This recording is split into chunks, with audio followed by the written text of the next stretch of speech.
Welcome, everyone. Welcome, including those watching on the internet.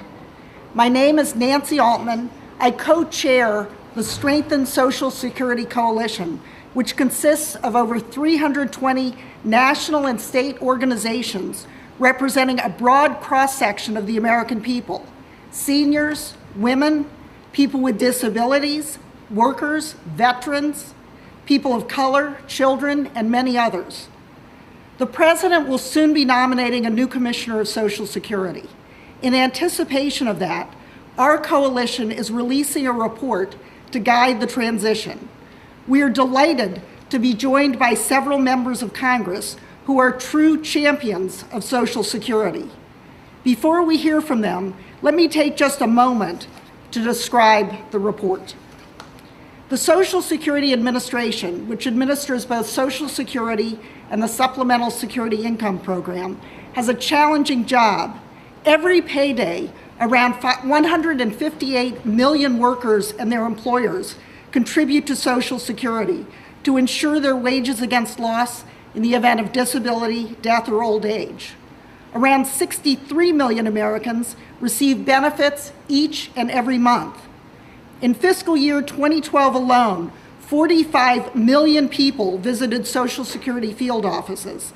79 million telephone calls were placed to the Social Security helpline.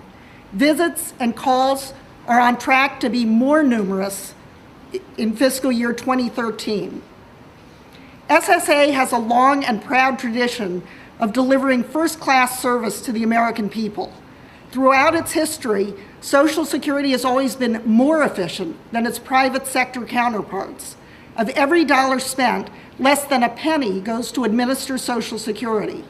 According to the most recent trustees report, it ran a surplus of $69 billion in 2011 and is projected to run a surplus in the year just ended as well as this year. And it has an accumulated reserve of $2.7 trillion. But it is about more than money. People apply for Social Security at moments of vulnerability and stress, when a spouse or parent has died, when a disability becomes so severe and permanent that work is no longer possible, when reaching old age after a lifetime of work. Despite Social Security surpluses and its crucial mission, the agency is being starved.